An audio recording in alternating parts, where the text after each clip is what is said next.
കുടയംപടിയിലെ വ്യാപാരിയുടെ ആത്മഹത്യ കർണാടക ബാങ്കിന്റെ ഭീഷണി മൂലമല്ലെന്ന പോലീസിന്റെ കുറ്റപത്രം. നിരവധി ആളുകളിൽ നിന്ന് ലക്ഷക്കണക്കിന് രൂപ വ്യാപാരിയായ ബിനു കടം വാങ്ങിയിരുന്നതായി കുറ്റപത്രത്തിൽ പറയുന്നുണ്ട്. കടയിലെ ജീവനക്കാരി വിവാഹ നിശ്ചയത്തിന് പിന്നാലെയാണ് ബിനുവിന്റെ ആത്മഹത്യ എന്നും കോടതിയിൽ സമർപ്പിച്ച കുറ്റപത്രത്തിൽ വ്യക്തമാക്കുന്നു. കോട്ടയം കർണാടക ബാങ്ക് മാനേജർ പ്രദീപിന്റെ ഭീഷണിയെ തുടർന്നാണ് കുടയംപടിയിലെ വ്യാപാരിയായ ബിനു ആത്മഹത്യ ചെയ്തത് എന്നായിരുന്നു കുടുംബത്തിന്റെ ആരോപണം.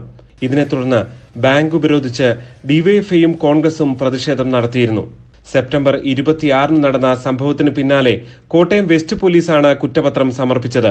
ആത്മഹത്യയ്ക്ക് പിന്നിൽ ബാങ്കിന് പങ്കില്ല എന്ന് കുറ്റപത്രത്തിൽ പറയുന്നു. ബിനു മുൻ അധ്യാപികയിൽ നിന്നടക്കം നിരവധി പേരിൽ നിന്ന് ലക്ഷങ്ങൾ കടം വാങ്ങിയിരുന്നു. ഇത് തിരിച്ചു നൽകാത്തത് ആത്മഹത്യയ്ക്ക് ഒരു കാരണമായി. കടയിലെ ജോലിക്കാരിയുമായി ബിനു മണിക്കൂറുകളോളം ഫോണിൽ സംസാരിച്ചിരുന്നതായും കുറ്റപത്രത്തിൽ പറയുന്നു. ഇത് പെൺകുട്ടിയുടെ വീട്ടുകാർ എതിർത്തിരുന്നു. സെപ്റ്റംബർ 24 പെൺകുട്ടിയുടെ വിവാഹ നിശ്ചയമായിരുന്നു. അന്ന് വൈകുന്നേരം 6നും 11നുമിടയിൽ 9 തവണ ദീർഘനേരം ഇരുവരും സംസാരിച്ചു. വിവാഹ നിശ്ചയ ചടങ്ങിൽ ബിനു പങ്കെടുത്തിരുന്നില്ല. ഇതിന് തൊട്ടടുത്ത ദിവസം ആത്മഹത്യയെന്നാണ് കുറ്റപത്രം വ്യക്തമാക്കുന്നത്.